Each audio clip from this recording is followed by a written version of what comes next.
Hi guys, it's Grandma Bev again. Touching Spirit Bear, Chapter 10.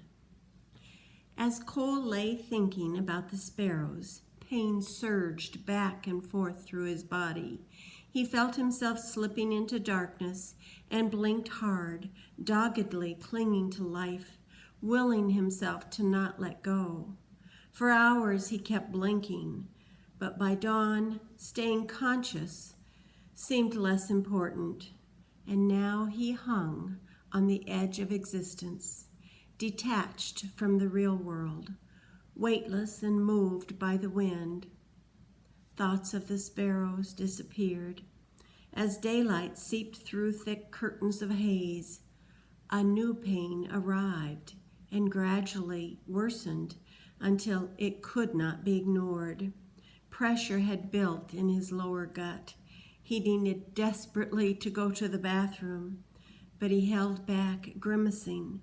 He had no way to squirm away from his own waist.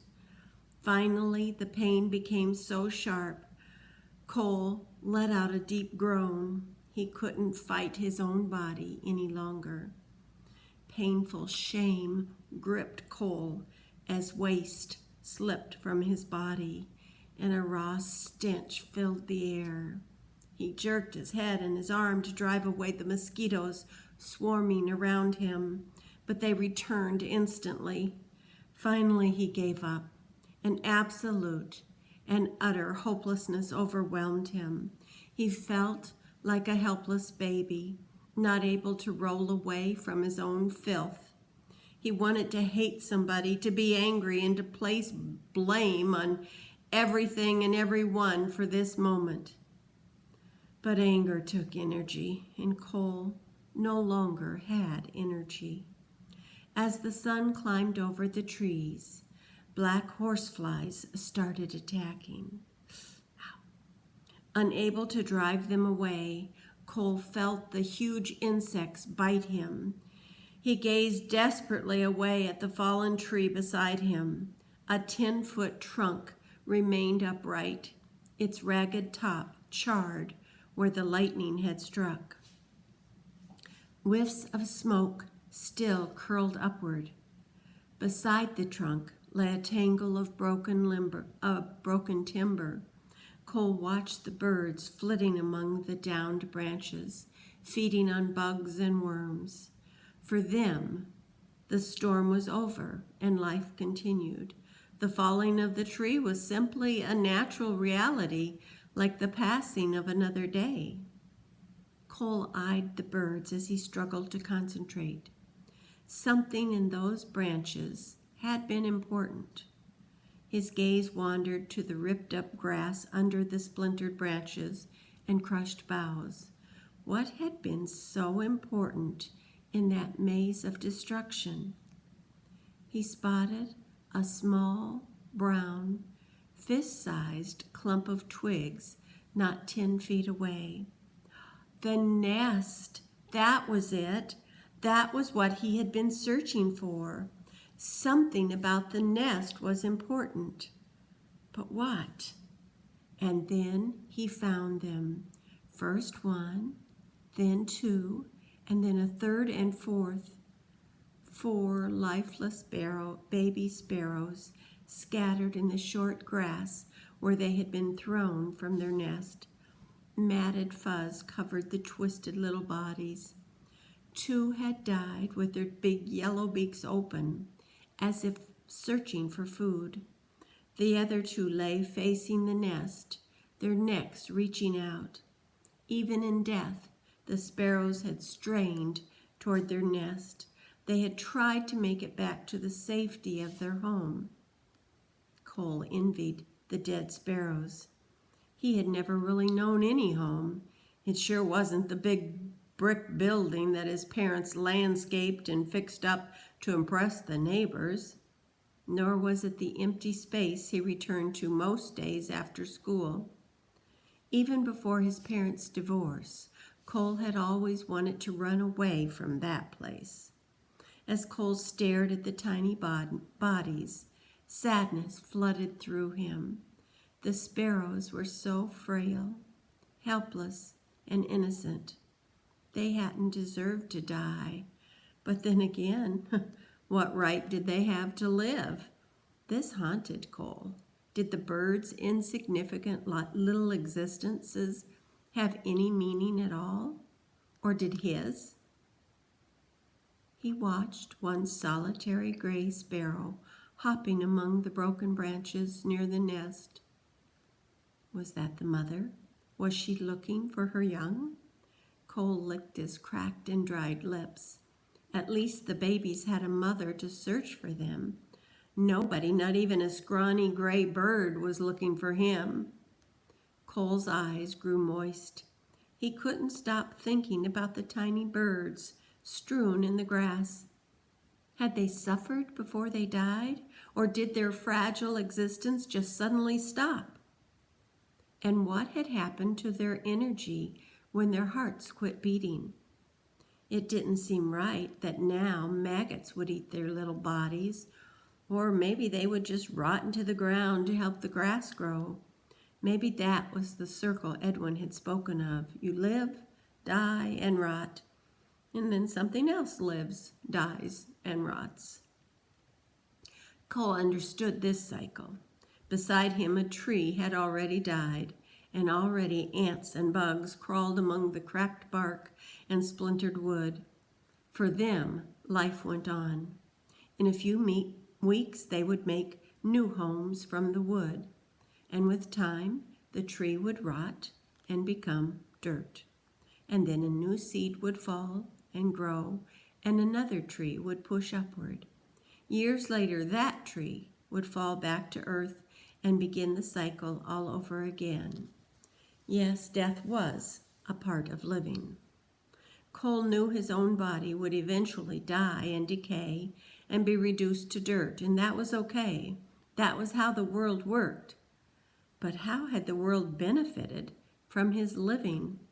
Was he no better than a tree or some weed? Was his life just fertilizer for the soil? Cole grunted angrily. He didn't want to die yet. Yes, someday that would be a part of his circle. Someday he would lie in his own waste and be eaten by maggots. But not now. Suddenly, in that moment, Cole made a simple decision. He wanted to live. In death, there was no control, no anger, no one to blame, no choices, no nothing. To be alive was to have choice. The power to choose was real power, not the fake power of making others afraid. Cole knew that he had used that fake power many times. All of his life he had squandered his choices, wallowing in revenge and self-pity, keeping himself down. But now, as he lay near death, those he hated were safe and warm. Those he had blamed were still alive and well. He had hurt himself most. Life was empty and meaningless unless he found some meaning. Maybe it was a vision, or maybe just a thought, maybe a hallucination. A simple image entered Cole's mind. A tiny sparrow in a nest, helpless neck straining upward, mouth gaping open. The sparrow, Cole imagined, was not angry. The young bird was helpless. It knew nothing of pride or control. It pleaded only for help, wanting nothing more than a worm brought by its mother. A worm was food, and food was energy, and energy was life. The baby begged simply for life. Mosquitoes and horseflies swarmed around Cole's face. He grunted and jerked his head. It didn't matter who was at fault for his dismal life. All that mattered was living. Cole wanted to live and once again make choices. But to live, he needed food, and soon. But how? Every ounce of food he had eaten earlier lay in vomited chunks beside his body. Cole fingered blades of glass under his left hand, and then he broke off a few and brought them to his lips. His dry, swollen tongue felt stuffed into his mouth. Deliberately, he opened his crusted lips and poked the grass inside. As he worked his jaws to chew, he reached for more grass. Gradually, the stringy green blades formed a wad in his mouth, and he swallowed. Without water, the clump caught in his throat, and again he tried to swallow, but gagged. The clump was stuck, and it refused to go down or come back up. Panicking, Cole stifled a cough. Oh, he didn't dare cough. Frantically, he gagged harder, twisting his head and straining until he felt blood vessels bulge on his face. He couldn't breathe. The clump was suffocating him. Raising his head, mouth wide open, he convulsed. Frantic and desperate to dislodge the grass, his body screamed for air, and then suddenly, explosively, he coughed, ejecting the wad of grass. Oh, violent pain, like the claws of the spirit bear, ripped at his ribs. Cole gasped and clenched his teeth, hugging his side with his left arm while his head swam in a fog. A long, grueling minute passed before the pain eased, and he dared allow a shallow breath to seep past his lips. Sweat beaded his forehead.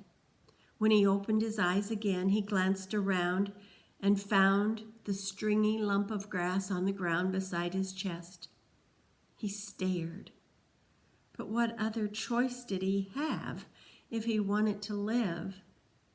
Reluctantly, he picked up the wad and returned it to his mouth. This time, he chewed a very long time before swallowing.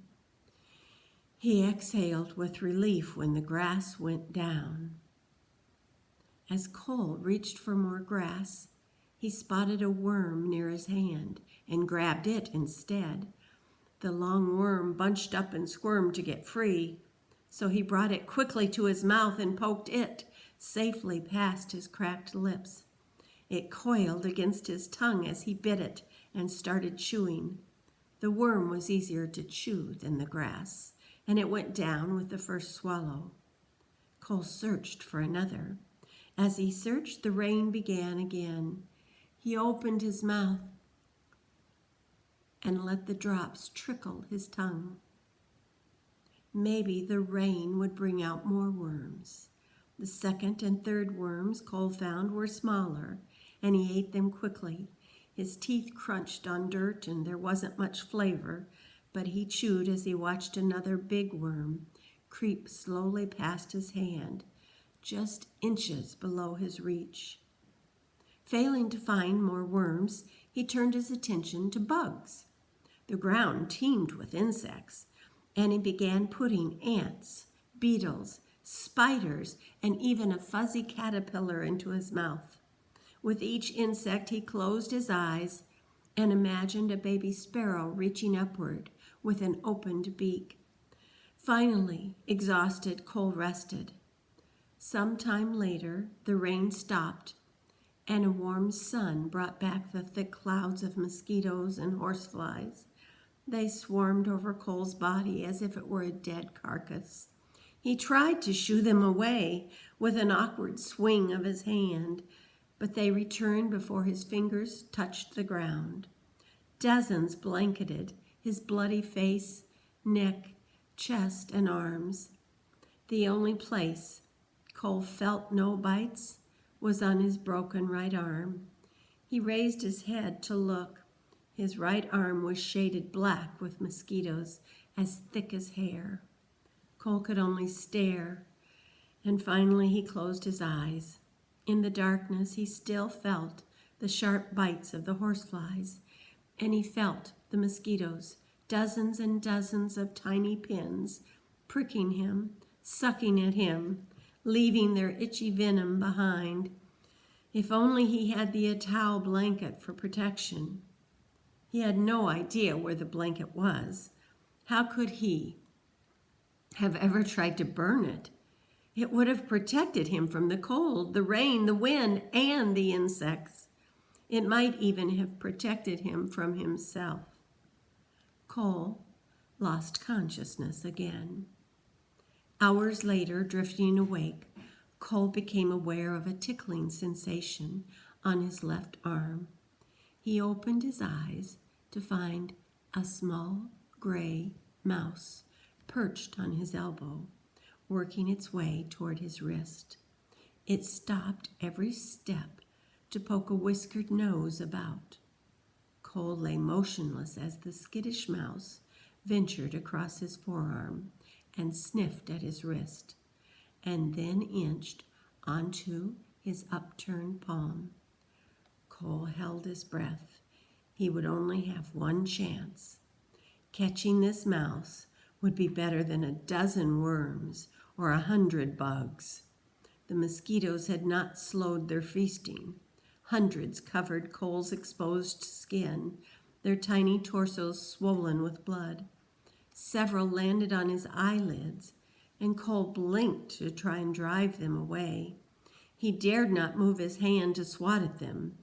Focusing his gaze on the mouse, he waited for it to take one more step.